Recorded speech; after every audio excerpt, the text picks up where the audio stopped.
we clearly want to talk about the storm and related topics, so I've got with me from left to right DOT Commissioner Diane Gutierrez-Scacchetti, Colonel Pat Callahan of the State Police, Joe Fiordaliso, President of the BPU, Attorney General Gabir Grewal, but we also have Sharif El Nahal with us because we felt, given we were coming together with the press, that we wanted to give you an update on the tragedy that has unfolded and continues to unfold at the Wanaque facility with so many of the fatalities and awful realities that have taken place there. So forgive us, we're going to talk to both subjects given that we were getting together with you.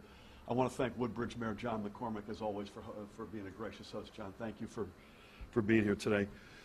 So good morning. Welcome to the State Traffic Management Center, where I spent some time, I have to say, last evening, and it was a lot more chaotic here last night than it is, thank God, this morning. I'm here with the heart of our storm cabinet, and I've already introduced them. Yesterday, New Jersey and the region got an early taste of winter with our first storm. And it came much stronger and hit us harder than anyone or any organization had forecasted, and that is a fact. And that, by the way, is not just a reality in New Jersey. That's the case in New York City, New York State, Pennsylvania, Connecticut. The impacts and the effects of the storm were truly region-wide. I myself was traversing our roads yesterday, first across the state and then coming up here after that, and I understand and appreciate entirely and completely the frustration that I am hearing and our team is hearing from commuters. Every storm gives us, and this is not our first at this point by a mile, gives us a chance to review our response and to make adjustments for the next storm, which we know we will eventually have to meet. It's just a question of time. That process is already underway among this team and other agencies in our broader team. And by the way, that includes the Port Authority. I've asked for an explanation as to why the bus terminal access was restricted as it was, which only made things worse last night. This is a serious issue that I and our team have addressed to its leadership. It's unacceptable.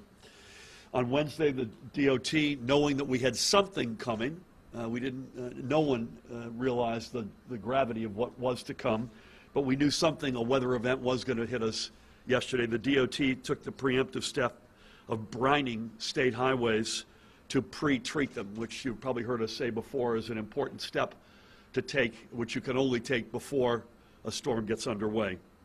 By yesterday afternoon, Diane, I believe, there were a total of 1,800 pieces of equipment that were on our roads, with even more being put into service. And that included both plows and spreaders, and they were ultimately deployed yesterday to clear our roadways. Unfortunately, the worst of the storm coincided with the early dismissals from schools and workplaces, meaning that just when we needed our road crews and all that equipment out there the most, they were competing with folks, understandably, by the way, trying to get back home at the same time as well. And on top of the worsening conditions, numerous accidents further impacted our efforts. As of this morning, Pat, I believe just under 1,000 accidents and just under 1,900 motorist aid requests, and sadly and tragically there was one fatality in a train car on the tracks, accident and tragedy in New Providence. I know it was a trying time and it was a trying commute, especially for those who weren't able to make it home and spent late into the night or even in some cases in a hotel. Other than that awful tragedy and fatality, the most important thing is that the rest of the folks are safe. Thankfully, we did not see, and Joe will speak to this, the number of power outages across the state that either we have had in recent storms or that we had expected when we were in our storm cabinet yesterday afternoon. The total number of outages overnight ticked up slightly to slightly over 11,000. Especially nearer to the shore, and as somebody who lives on the shore, the high winds felt like at least hurricane gale force, but utility company restorations are underway as the winds have died down and made it safer for crews to get up to the lines, and I believe That number is now just under 9,300 outages. A lot of them are in Monmouth County on the shore, I believe, right? State government is in full operation today. I can't conclude without thanking the women and men of the DOT who worked throughout the day and night to clear our roads. I was with some of them, as I mentioned here last night, and of course our great state troopers, and by the way, they co-locate here as well. This fusion center is one of a kind in the United States, where you have a variety of branches of government that have a logical relationship with each other that are here under one roof. I want to thank local police and first responders, the utility lines men and women, in many cases who went out into the worst of it to protect the public. Mayor McCormick is a good example of a mayor that we've had countless conversations, probably now into the hundreds of interactions with local governments just to get a sense for them to air their concerns and questions, for us to get a sense real time of what the reality was on the ground. The weekend looks like it's going to give us a chance to warm up a bit and get rid of much of the early snow, although as we were discussing earlier, Colonel Callahan referred to this, we're going to be at or near freezing overnight tonight, so we've got to be very vigilant as to what that might mean, in particular on the roads for black ice or potentially in terms of lines that have a weight on them that they're not used to. We know this is not going to be our only bout this season with Mother Nature. We had a whole series of them right after I took office last winter. We will be ready as best we can for whatever winter has in store. And as always, I urge residents to review their own storm readiness and to visit ready.nj.gov. That's ready.nj.gov for preparedness tips. With that, I invite our leader of the Department of Transportation, Commissioner Diane Gutierrez-Scacchetti, to come on up and say a few words. Diane, thank you. Good morning. So first, I offer our apologies to all of our New Jerseyans who last night experienced a really rough commute home. It's never the DOT's intention to impact our commuters, our residents in that way. And clearly, I'm accountable for our performance. So let me go through a little bit of what happened. We had a weather forecast that up until midday yesterday indicated nothing less than 4 inches of snow, nothing more than 4 inches of snow. We went into a salt operation, which is typical at that point in time. Midday, when we started to see the rate fall, we started to get higher accumulations, we needed to switch to a plowing operation. But as the governor said, with early dismissals, with a lot of folks on the road, a plowing operation takes several trucks and several lanes, and they were not able to get through the congested areas. So we had a forecast that we planned to, and as the governor said, post-mortem, we need to look at some of the risks that come with those forecasts and work closely with our partners at National Weather Service to maybe make some different decisions and look at some key points again where we have to focus our attention on equipment, and we will do that. We had, as the governor said, 1,800 pieces of equipment. I commend those men and women at the DOT, at the New Jersey Turnpike Authority and South Jersey Transportation Authority for hanging in there in a very difficult situation. They were very frustrated that they could not get through to plow those roads. And once it cleared, as you look outside now, you can see roads are generally black and dry. We are responding to local requests where there may be some patches of state road that need additional treatment.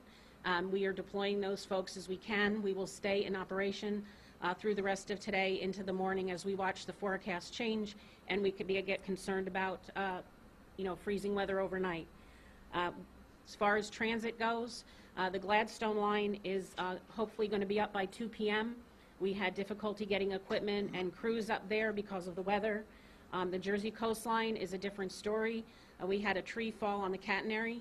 We hope to get one rail up by rush hour. I can't promise that, but we are working hard to remedy that situation as well. Otherwise, we had 10 cancellations this morning, and bus service based on demand is running as we had hoped. So all in all, again, we understand the frustration. We're not happy with it. I listened to lots of the news last night, so I understand. We don't pre-position trucks to salt. I'll try to preempt some of your questions. We pre-position trucks to plow. So that's why people did not see trucks pre-positioned yesterday before the storm. Again, we got behind the storm. We realized that. And as the governor said, we will do a post-mortem and we will improve our operations. So by the time the next storm is here, we'll be making different decisions and hopefully delivering the service that everyone expects of us. Thanks. Thanks, Diane. Appreciate that. Yeah. I want to ask Colonel Pat Callahan to come up and say a few words. Pat, thank you. I'll just echo the Commissioner's remarks with regards to how that came about yesterday. And I take myself back as a young trooper on 78, going westbound Jugtown Mountain. Yesterday was no different.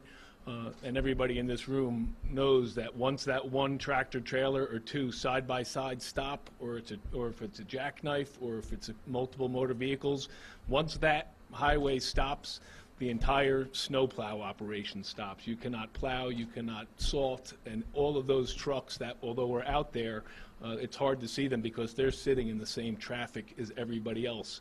And you literally have to pull those tractor trailers, whether that was on 280 or 78, wherever there's those inclines, they have to get pulled one at a time by heavy-duty tow trucks and by rubber tire loaders and by whatever means you see fit. So having been out there, like I said, as a young trooper, it is frustrating.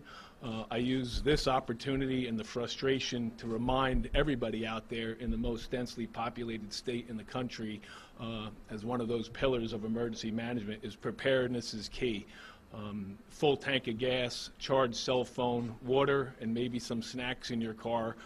We do not like to hear that motorists are stranded for 4 or 5 hours, but the responsibility and the ability to be prepared does fall somewhat on the motorists as well in the event that we struggle to get those highways open. And yesterday was certainly an example of how being prepared and not running out of gas and then becoming part of even making it a greater problem. So I just use that just as another asterisk to remind people to be prepared, especially in these winter months when we're out there on the highways and byways in New Jersey. Thank you. Thank you, Pat. I appreciate it. Love to ask the President of the Board of Public Utilities, Joe Fiordaliso, to come up and give us a few words. Thank you, Joe. Thank you, Governor. We were very fortunate as far as lack of power outages this time. There were some, as the Governor indicated, but we are under 9,000 outages as we speak at the moment. And most of those outages occurred overnight due to the wind gusts that were experienced primarily along the coast. And that's why Monmouth County was affected so much. Our usual routine is to check with and communicate with the utilities when an oncoming storm is predicted. And all of the utilities, bar none, were predicting a minor event. And they're getting their information from a variety of weather forecasters, including the National Weather Service. So they weren't necessarily prepared. Where we lucked out is the fact that most of the trees had dropped their leaves already. So snow was not accumulating on the trees, on the branches, on the leaves themselves, which prevented trees from shedding their branches or collapsing. And that's why we had fewer outages than we might normally have in a storm like this. But the forecast was played a trick on us, and it's unfortunate, but everybody's resilient in New Jersey, and whenever I go out on a conference, I know the Governor does the same thing. We're a special breed here in New Jersey. So thank you. Thank you, Joe. I said yesterday in an interview that yesterday gave forecasting a bad name, and we mean it. Wanted to ask the Attorney General, Gabir Grewal, to come up and say a few words. Thank you, Governor, and good morning, everyone. I want to echo the Governor's remarks and the Colonel's remarks by acknowledging all our first responders and law enforcement officers who did extraordinary work yesterday under, to say the least, extremely difficult circumstances, rendering aid to motorists, responding to accidents, and in one case, a fatality. They were our collective backstop yesterday, and I want to thank them for their efforts last night and continuing into this morning. While events like last night's bring out the best in all of us, they also bring out the worst in some of us. And so I've asked New Jersey Consumer Affairs to stand up their hotlines to receive any complaints about any type of predatory conduct that might have taken place last night or is taking place in the wake of last evening's storm. to take advantage of motorists, to take advantage of individuals who need to get a hotel room. So if anyone has a complaint to make in that regard, they can go to NewJerseyConsumerAffairs.gov, or if they have questions about particular types of conduct, they can call 973-504-6200, and that's 973-504-6200. We have those hotlines manned and standing ready to take any sorts of complaints about any sort of unscrupulous behavior that might be taking place to take advantage of anyone affected as a result of last evening's storm and the fallout from it. So thank you very much. Thank you, Gabriel. Thank you. Thank you for that. It's extraordinary. We saw this obviously in huge quantities post-Sandy. And in fact, we were in Union Beach a couple weeks ago talking about some programs to make it easier for the still remaining 1,200 families to get back in their homes, and there's still bad action going on. It's extraordinary 6 years later. So this is unusual in the sense that we wanted to talk about two unrelated but very important topics, and I asked our Commissioner of Health, Dr. Sharif El-Nahal, to come with us today to give us a brief update on the tragedy at Wanaque. I've said this before, but as a father, it's crushing, putting aside my duties as governor, and I know Sharif joins me and his team in that respect. This is this is one of these viruses that can be in our midst at any moment in time, the adenovirus, but there's a particular strain, in this case, strain number 7, which particularly if you've got respiratory issues and you've got a fragile immune system to begin with, is potentially deadly, and sadly we've seen exactly that. So Sharif, would you mind coming up and give us a quick update, and then we'll take some of your questions. Thank you. Thank you, Governor. First, before I go into Wanaque, I just want to give my own expression of appreciation and thanks to the first responders, the emergency medical technicians who had to respond to accidents yesterday in the wake of the weather, in addition to the hospitals and emergency rooms that were assisting the injured folks as a result of the weather. I am heartbroken to inform the public about an 11th death of a patient previously cared for at the Wanaque Center for Nursing and Rehabilitation. The death occurred at a hospital last night. We now have 11 deaths and a total of 34 confirmed cases at the facility. That includes an additional confirmed case from lab tests that came back last night at the facility. I have 2 young children. The grief and hardship that families are experiencing right now is unthinkable, as the governor mentioned. We have taken aggressive steps in recent days to mitigate the situation as much as possible, given the circumstances we are facing. As the governor mentioned, this is an extremely severe strain of adenovirus that couldn't have occurred in a worse place, given the medically fragile patients that live at the Wanaque facility. As of yesterday afternoon, I've put in a request to the Medical Reserve Corps. This is a group of volunteer clinicians who, in public health emergencies, assist in various ways to protect the public. We've asked them to assist the facility in separating sick and well patients. Our ongoing analysis of the situation has revealed that the limitations in the facilities there in being able to do that has accounted for among the most major reasons for the outbreak being as severe as it has been and the outcomes we have seen. Up until this week, it has not been possible to completely separate those patients given the census there and facility constraints, but now due to decreasing census at the facility, it is. And the moment that I found out that it was, we've taken aggressive action to hold the facility accountable for doing so. I'm giving them a deadline of next Wednesday to complete that process. The idea behind putting out the request to the Medical Reserve Corps is to assist them with any staffing needed to get that done as soon as possible. My preference would be sooner than Wednesday, again, which is why we're asking for more staff and more help, but Wednesday is the hard deadline for that. That would be Wednesday the 21st.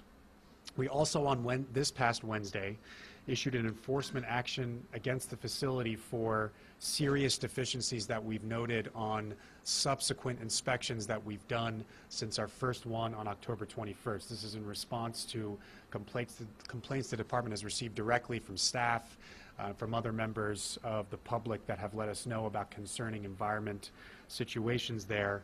and they remain, they're going to be on site in subsequent days as well.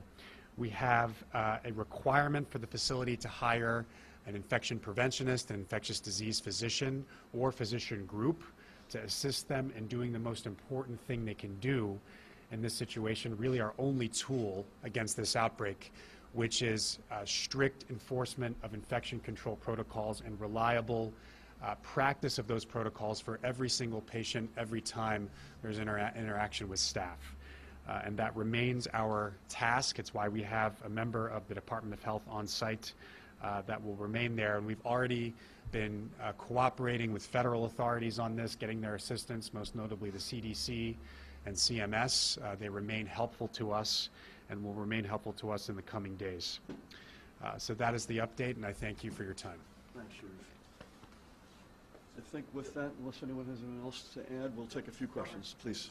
Governor, this is not the first time that we have had a rush hour snowstorm. Has anybody figured out what the key to this is, plus the issue of why aren't salt trucks pre-positioned, as you say, the snowplows out? So I'll let Diane answer the last question. I think what you're hearing is this was a perfect storm, to use a word that probably isn't appropriate. It wasn't forecasted to be the storm it was. It came, it switched and came upon us very quickly. That happened as folks were moving into that early, when we figured it out, when folks figured it out, getting kids out of schools, folks getting out of work. That all came together at the exact time that the storm densified, got heavier, it got slow. So it not only got worse, it took a longer time in the state and in the region. I can't emphasize that enough. This is not a New Jersey specific reality. And that combination was lethal. Let there be no doubt about it. Notwithstanding 1,800 pieces on the roads, you had realities that Pat referred to, where you had jackknife tractor trailers. That's not something you clear up in 5 minutes. In places, by the way, that have gnawed at us, as you said, it's not the first rush hour snowstorm, and places like that mountain have been a bane in the state's storm history, and that's something we've already started a postmortem. Believe me, all of us looking very hard in the mirror and very, making ourselves, as we should, uncomfortable, trying to figure out exactly what happened and what we could have done differently. Dan, would you mind addressing the salts and anything else you want to add? Absolutely. So as you know, Brian, you've been covering transportation a long time. Salt trucks operate basically independent of each other. We can send a salt truck out. That spreader's going to throw salt over multiple lanes. They don't pre-position because they go, right? They're not waiting. They're out there in rain. They're out there doing a lot of work, not dependent on another truck to be behind them. In a plowing operation, they set up in pre-position because they're going tandem. So I know you've seen it where you see them come down the road 3 or 4 across so they can push snow out to the right. That's what we do. That was impossible yesterday. We had those salt trucks out there. I was out on 78 and I was out on 287 in the midst of all this. I was watching what was going on, and you could see those trucks. They were trying to get down the shoulder to clear a shoulder so people could pass on the shoulder. They couldn't get into the travel lanes. And so to the extent that we could learn from this, it's going to be more about looking at the forecast and coming up with what we believe the right threshold is to say, you know what, we do some very strategic plowing contracts that we pull out, have at the ready, almost like we do with standby wreckers. But that's what we're going to go back today and do when we finish up here, and really continue to look at ways to just refine what we do and continue to be better at it with every storm. Should the highways have been closed down, the major highways? Well, I honestly, Brian, I don't know how you do that. I'm going to leave it to Pat, but you've got interstate commerce issues. You have people trying to get to their children. You close down the state highway system. You have first responders. I'm not sure, Pat, but you would know the law. I don't think you can just close the state highway system down that easily. So I would just, Was there a better way Brenda. to have tried to clear the highways of the stranded vehicles? Because that was obviously part of the problem. There seems to be a disconnect between getting the stranded jackknife vehicles out of the way. I'll let the experts answer that, but I have to say this is not only were we on the roads yesterday, this is not abstract for our team. Sharif was in a head-on collision yesterday. Thank God you're okay. Kevin Dunn, your colleague who I was with here last night, no sooner had he and I left, he was thrown under his car on the side of the road. So this is hardly abstract. I'll let Pat and Diane answer the question on stranded vehicles. So we have standby wreckers, heavy-duty regular wreckers that are available to us that we have ready to go in storms. Last night, and Pat, I don't have the numbers, maybe you do, there were a multitude of roads closed, ramps closed, because we had tractor trailers that were just fishtailing, they were jackknifing, they were turning over. There's only so many of them in the state. So, you know, we deploy our resources to where they're most needed. But at the end of the day, I don't know that there's a better way. I think yesterday's storm was a bit unique in the fact that the forecast up until midday did not predict the 10 inches that some parts of New Jersey saw.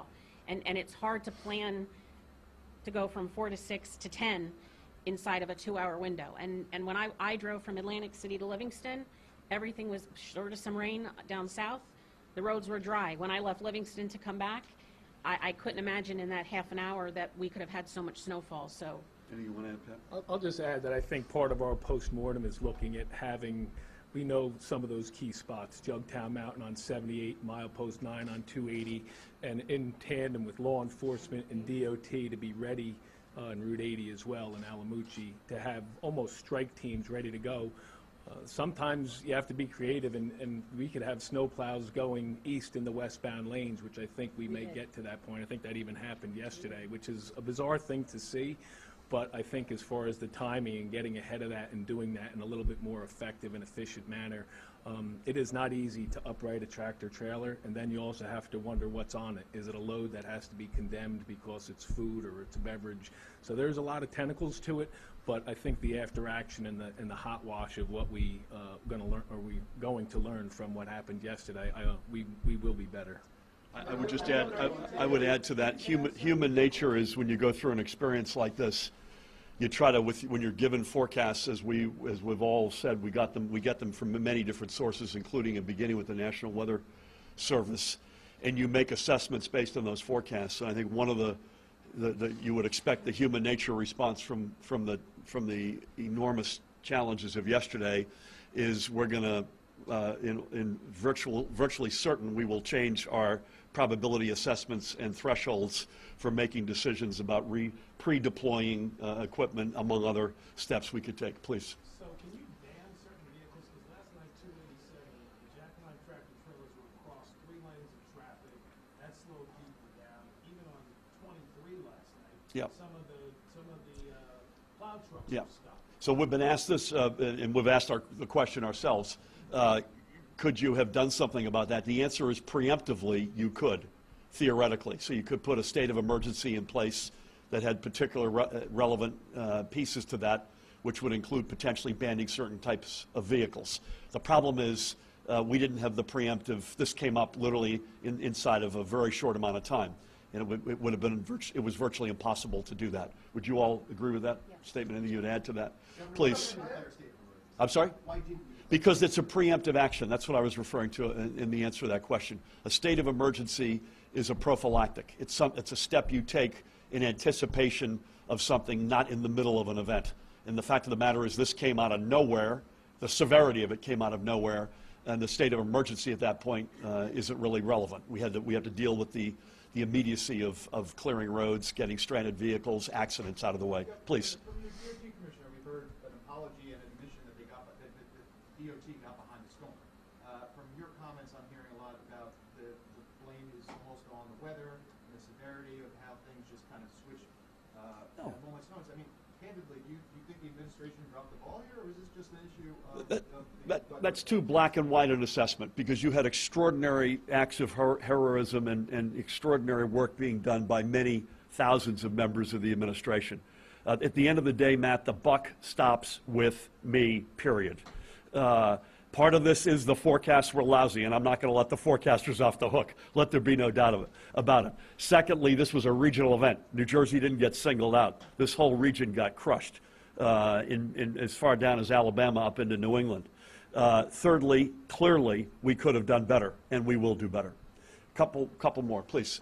Commissioner, I just have a question logistically about pre-positioning salt trucks. I was in Verona yesterday with Essex County's planner, and he told me that their task is to get salt trucks out on the road at least a full hour before the first flakes fall. That's what I was told yesterday on camera by this person. Is it different county to county? Are there You know, do Our- some places take their own liberties in doing that? No, our trucks are out on the road. Pre-positioning means we've got them sitting stationary somewhere, waiting. That's pre-positioning. Our salt trucks were out moving an hour before the storm. They were ready to go. It was raining in the south. They were ready to be out. When we talk about pre-positioning, we talk about when you're driving down the turnpike and you see a truck sitting on an overpass on 195. That's a plow pre-positioned to salt. Our salt trucks were exactly where they were supposed to be yesterday. And we were out and about, like I said, 1,800 plus pieces of equipment. They were out salting. They were out in a variety of places in the state. Like I said, I spent a lot of time in North Jersey yesterday. So they were where they were supposed to be. What the counties do, we don't govern what they do. They don't govern what we do, but we do assist them. So at the end of the day, I would suggest to you that there's no difference in what you heard. It's maybe just the way it was explained to you, but we were exactly where we were supposed to be yesterday. I don't know that today is the right day to do this. In fact, I'm sure it isn't. But at some point, giving the folks in the press a tour and understanding of the Fusion Center here behind us, I think would be time well spent, because it gives you some sense of how we coordinate across state agencies, but also how we interact with local communities as well. Please. Governor, regarding New Jersey Transit, I know you said you've been in touch with them, and you say that that was unacceptable. Did they give you any response, explanation, the closing in Port Authority? Yeah. You say the commuters who just have no hope that the situation will get better as the winter goes on, because they've seen issues like this in past storms. Yep. Where suddenly there's no buses and unpredictable. Yep. So you said New Jersey Transit. I actually was referring to the Port Authority. So. As Port Authority, Yep. you know, with So New Jersey Transit, just to reiterate, you've got some lines. Gladstone is down. It was down yesterday. It's going to come back up at 2. Rush Well, hour. rush hour tonight. Who else is down with the Jersey Coast. Jersey Coast line? You had yesterday 30 to 60 minute on average delays on the trains, 60 to 90 on buses. And, you know, again, not a happy reality. The Port Authority was what I was referring to. You had enormous chaos there last night. And there is a reasonable explanation at one level that the chaos was because the buses weren't able to get across the Hudson River to get in to pick people up. So the disconnect between the amount of people and the amount of buses was unusually high. So this was, well, the port, please God, we'll get a new bus terminal, by the way, and this will alleviate that at some point. But in the meantime, this was an unusual disconnect between the amount of people there and the few number of buses. I personally think I can't, we're doing a post-mortem on this. I was back and forth with the leadership of the Port Authority last evening, and we're doing a deep post-mortem. At a minimum, the communication was completely unacceptable. At a minimum. Beyond that, we're going to wait to figure out exactly what happened. I do have some sympathy for the fact part of a big contributing factor was there weren't enough buses there. Before you just do one or two, I'll come back to you, I promise you. Yes. Governor, you mentioned that fatality in New Providence. Yes. Can you say more about, was that definitely storm-related? And can you say more about what I believe it was a woman in a car that got stuck on the tracks and was hit by a train. Is that right, Pat? That is correct. That is correct, and that's the extent We're of it. not sure if it was weather-related at this point. We don't know that. We know it happened at about 6 or 6:30 last night. Please. Yes, Governor. We heard from folks who were stuck in their cars for 8, 9, 10 hours Yeah. on the New York side of the George Washington Bridge, and they had no information about what was going on and when they could get across. Some of them had to shut off their cars to conserve fuel. Yep. To what extent was there coordination with your counterparts over on that side of the river, and how is this going to be incorporated into your post-mortem? Yeah, well, obviously it's got to be incorporated in the postmortem. I heard a story of a woman who actually was reached out to us this morning, not happily, by the way, 9 months pregnant, who was in a car for 10 hours. I'm not sure it was at the George Washington Bridge. We had significant regional communication, as we always do, and I'll let Diane and Pat really are at the fulcrum of that. It does underscore the fact that this didn't just, this blessed storm didn't just sit on New Jersey. This was a regional nightmare. And it hit us particularly hard. It hit Pennsylvania, New York, and Connecticut particularly hard. I don't know if you want to comment at all on the interstate. Obviously, Port Authority is the one particular area where we had active communication, spirited communication. That was, in fairness, much more specific to the bus terminal. Anything you want to add to that? Or? Sure. We use Transcom as a regional operation for sharing traffic information. I don't know that they were fully updated at all times. I haven't talked to them. But we didn't learn until later in the day or actually into the evening, that they were having some of these, experiencing some problems. So for us to respond to anyone on the New York side would have been impossible. But I will tell you that there is a call scheduled between the DOT Commissioner of New York State, Pennsylvania, Connecticut, and me, so that we can be certain that, not relying on Transcom, we have direct communication. And I think the state police are doing the exact same thing with the operations teams from each of those states. Before I'll give Brenda, you get the last word here, but this is just a further plea that we really could use the federal government to help us on the rail side with the Portal Bridge and the Gateway Tunnel. We would have had a much better reality last night had those been built or rebuilt. Please. In terms of communications, when was it precisely that you guys realized that this was going to turn into something that you weren't ready to handle? And again, was there a way to have, for example, let some of the schools know? I mean, there were a couple of schools where the kids ended up spending the night. It's extraordinary. Yeah, 100%. For me, it was literally at a lunch at the League with the League of Municipalities, about to go up and speak. And in fact, I said in my remarks, everybody better be really careful. The weather is coming down around us. I'm not sure what time. That was, Sure. Lunchtime, basically. Yeah, right around, I would say anywhere between maybe 1 and 2. The last forecast I saw around the 1:30 hour still had a 4 to 6 inch total for the most northern parts of the state. So it wasn't until after that that we were really clued in that we were going to get hit a lot harder in the central and the central north part of the state. So that was we got our National Weather Service, that's who delivers that to us. And so that's what made it hard. I want to be very clear. When I say we got behind the storm, it wasn't for lack of trying. It was based on a weather forecast that didn't allow us to use the option we probably would have had we had that forecast from first thing in the morning. So we will just we're gonna wrap it up, and just want to say a couple of things. Number one, we want to keep an eye on what the temperatures look like overnight tonight. I mentioned this earlier. It looks like they're going to be around freezing, particularly in the western part of the state.